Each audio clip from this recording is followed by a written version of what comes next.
뉴스라이브 이번에는 주요 사건 사고 이슈 짚어보는 순서입니다. 네, 손정혜 변호사 그리고 연건영 한국범죄학연구소장과 함께하겠습니다. 두 분 안녕하십니까? 네, 안녕하세요. 자, 오늘 먼저 살펴볼 주제는 검찰이 경찰청을 또다시 압수수색했습니다.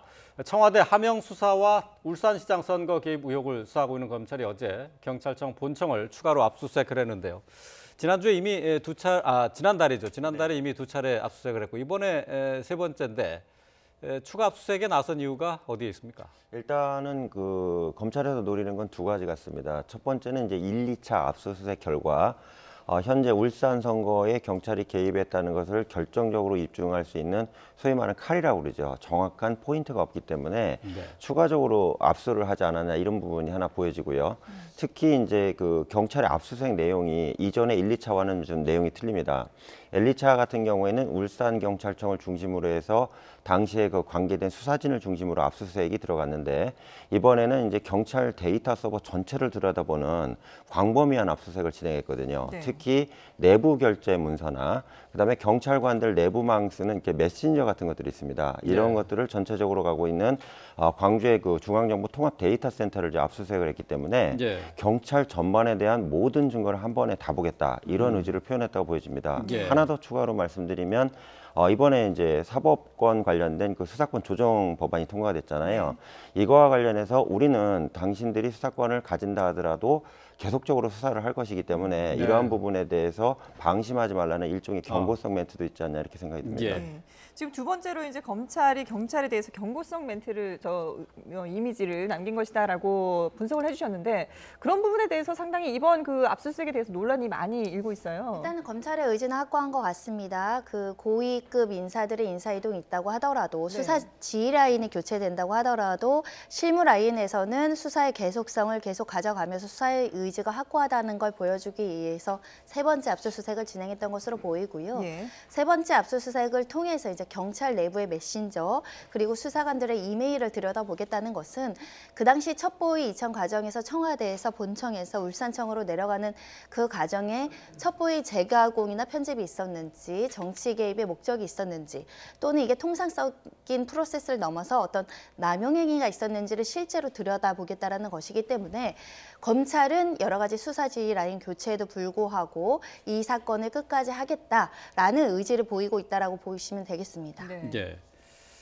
수사 지휘 라인의 교체가 예정이 돼 있습니다.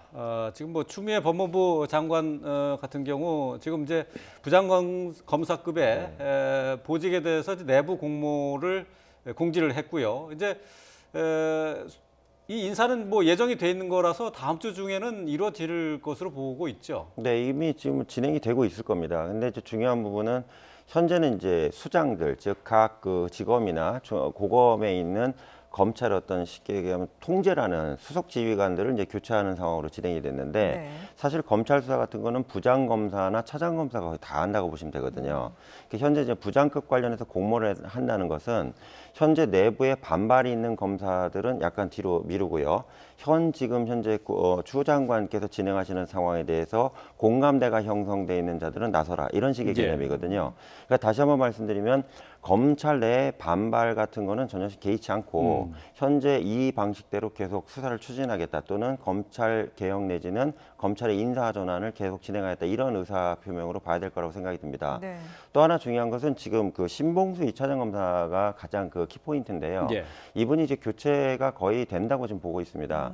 교체가 되면 현재 지금 울산 관련된 사건이나 이런 것들 수사하는 전반적인 수사팀의 수석지휘관이 지금 교체가 되는 부분이기 때문에 어쨌든 일정 부분에 있어서는 검찰 수사에 영향을 미칠 수밖에 없다 이렇게 생각이 듭니다.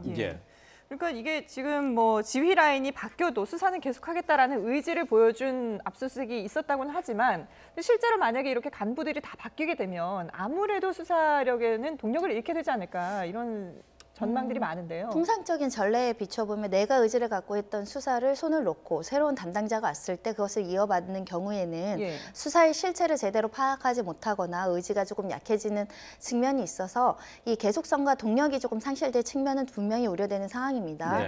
하지만 작금의 검찰은 이런 의도로 검찰 인사를 했다라는 부분에 있어서 반발하고 있는 내부의 세력들이 있고 그런 우려의 목소리가 나오고 있는 상황이기 때문에 검찰 자체에서 인사가 바뀐다고 하더라도 이 사건은 검사 동일체 원칙상 검사들이 가지고 있는 증거와 관련된 사람들의 어떤 진술 내용을 토대로 끝을 내겠다라는 의지를 또 보일 수도 있어서 실제 수사의 동력이 약화될지는 좀 지켜볼 필요가 있는데 그래서 현재 이번 수사팀에서 사실 인사를 직전에 두고 이렇게 압수수색을 강제 수사를 광범위하게 하는 조직들은 많지 않거든요. 왜냐하면 지금 수사를 해도 다른 곳에 갈 가능성이 있으면 사실 손을 놓게 되는데 네. 3차까지 본청을 압수수색한다는 것은 뒤에 누가 오더라도 부인하기 어려운 물증을 검찰이 확보해 놓고 이 팀이 확보를 해놓는다면 뒤에 있는 검사도 기소하거나 기소하는데 문제가 없을 것이다 이런 판단을 할 수도 있어서 실제 수사가 어떻게 진행될지는 조금 지켜봐야 되는 상황입니다. 이제 검찰과 그 법무부 간에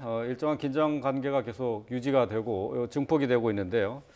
자, 이런 상황 속에서 검찰이 황운하 전 울산지방경찰청에게 소환을 통보했다는 소식도 전해지고 있습니다. 자, 황운하 청장이 검찰 소환 통보를 받았는데 황운하 전 청장 같은 경우 이제 검찰에 소환 통보를 받았는데 일단은 뭐 당분간 나가기는 쉽지 않다 이렇게 얘기를 했죠. 일단 소환 통보 날짜부터 안 맞습니다. 이틀의 격차가 있는데 검찰이 소환했다고 하는 날짜와 황운하 청장 측에서 소환 통보를 받았다는 날짜부터 안 맞습니다. 이건 무슨 얘기냐면 현재 피의자로 입건돼 있는 황운하 청장하고 지금 검찰청하고 날짜조차도 지금 조율이 안 되는 상황이라는 얘기거든요. 네. 이건 소통이 안 된다는 얘기입니다. 따라서 현재 황운하 청장 입장은 강경 모드로 내가 나갈 시간이다, 나갈 때가 되면 여유가 있으면 나가겠다 이런 식의 좀 표현을 하는 것 같고요.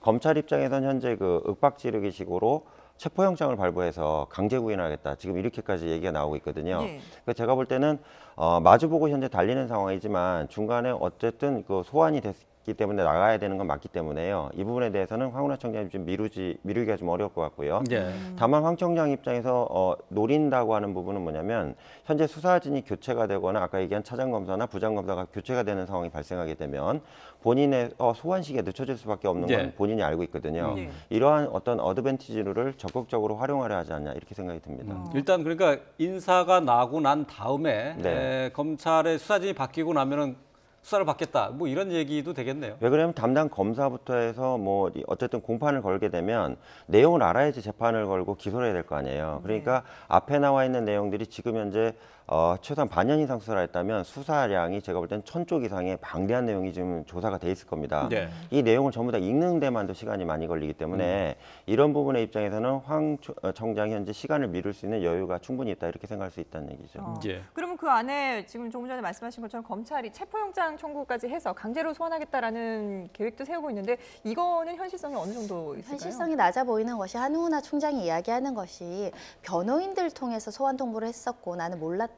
내가 받은 시점은 16일이다. 근데 전 변호인을 사임시키고 새로운 변호인을 선임하는 과정에 있는데 그렇다고 한다면 변호사들이 처음 이 사건에 실제 관여하기 위한 준비할 시간이 사실상 필요하고 총선 출마를 앞두고 있기 때문에 여러 가지 일정들이 너무 많아서 당장은 어렵고 곧 가겠다. 그리고 구정도 있지 않겠습니까? 네. 명절이 중간에 있기 때문에 그래서 만연히 이것을 불응한다라고 법률적으로 평가하기 어려워서 아마도 일정 조율을 조금 더 앞당겨 달라는 요구를 할 것으로 예상이 되고요. 네. 거기에 맞춰서 황운하 전 총장이 나가서 진술을 하지 않을까 생각이 들고 만약에 이것이 잘 조율이 안 된다고 한다면 체포영장 카드를 이야기는 하겠지만 실제로 청구하는 것은 굉장히 좀 여러 가지 지금 황운하 전 총장 입장에서는 지금 보복 수사한다 뭐 이런 이야기도 네네. 하지 않겠습니까? 그런 예. 면에 있어서는 일정 조율이 되지 않을까 합니다. 네.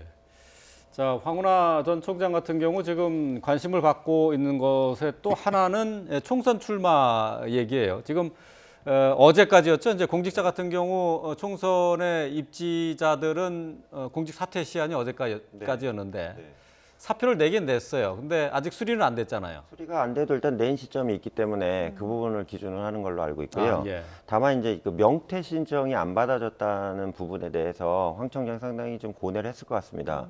명퇴라는 것 자체는 이제 명예롭게 퇴직하는 부분이기 때문에 내가 이 시점에서 아무 문제 없이 그냥 정년을 마치지 않고 나가겠다 이런 개념으로 얘기를 한 거지만 경찰청 입장에서 현재 명퇴를 받아주는 것 자체가 상당히 부담이 되거든요. 그러니까 논쟁에 지금 핵심에 들어가는 사람이 손을 털고 나간다고 저희 표현하는데 이런 방식으로 내보내준 건 아니기 때문에 경찰청 입장에서도 사직서를 쓴 것 자체가 상당히 부담을 좀 덜게 되는 상황이 아니냐 이렇게 좀 보여집니다.